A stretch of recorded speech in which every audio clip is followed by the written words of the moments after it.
AP CM Chandrababu ఢిల్లీలో బిజీగా ఉన్నారు. 3 రోజుల పర్యటన నిమిత్తం ఆయన గురువారం ఢిల్లీ చేరుకున్నారు. విమానాశ్రయంలో కేంద్ర మంత్రి రామ్మోహన్ నాయుడుతో పాటు కూటమి పార్టీల ఎంపీలు స్వాగతం పలికారు. విమానాశ్రయం నుంచి నేరుగా చంద్రబాబు కేంద్ర హోంమంత్రి అమిత్ షా ఇంటికి వెళ్లారు. ఆయనతో పాటు డిన్నర్ చేసినట్టు తెలుస్తోంది. మరోవైపు 3 రోజుల పాటు ఢిల్లీలో బిజీగా ఉన్నారు సీఎం చంద్రబాబు. శుక్రవారం ఒక్కరోజే 7 కేంద్ర మంత్రులతో భేటీ అవుతున్నారు. శనివారం నీతి ఆయోగ్ సమావేశంలో పాల్గొననున్నారు. అయితే వరుసగా కేంద్ర మంత్రులను చంద్రబాబు కలుస్తుండడం ప్రాధాన్యం సంతరించుకుంది.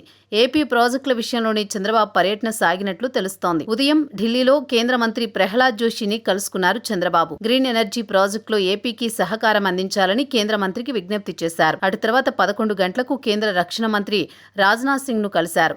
ఏపీలో వ్యూహాత్మక రక్షణ, ఏరోస్పేస్ ప్రాజెక్టులపై ఆయనతో చర్చించారు. BEL defence complex, HAL, AMCA తదితర అంశాలపై చర్చించారు. మధ్యాహ్నం 12 గంటలకు జలశక్తి మంత్రి సిఆర్ పాటిల్తో సమావేశమయ్యారు. కాగా మధ్యాహ్నం 3 గంటలకు కేంద్ర ఆర్థిక మంత్రి నిర్మలా సీతారామన్ను కలుస్తున్నారు. సాయంత్రం 4 గంటలకు కేంద్ర హోంమంత్రి అమిత్ షా నిర్వహించే సమీక్షకు హాజరవుతారు. నూతన నేర చట్టాల అమలుపై సమీక్ష నిర్వహిస్తారు. రాత్రి 9 గంటలకు కేంద్ర ఎలక్ట్రానిక్స్, ఐటీ శాఖ మంత్రిని కలవనున్నారు. శనివారం నీతి ఆయోగ్ పాలక మండలి సమావేశంలో పాల్గొంటారు సీఎం చంద్రబాబు.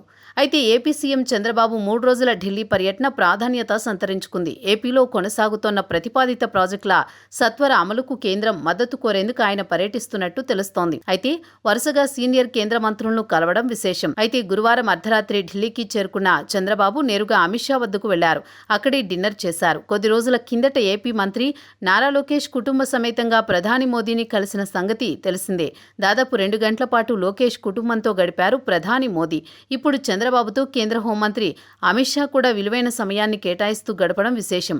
ఈ పరిణామ క్రమంలో ఏపీలో ప్రతిపాదిత ప్రాజెక్టులకు కేంద్రం ఇతోధికంగా సాయం చేసే పరిస్థితి కనిపిస్తోంది.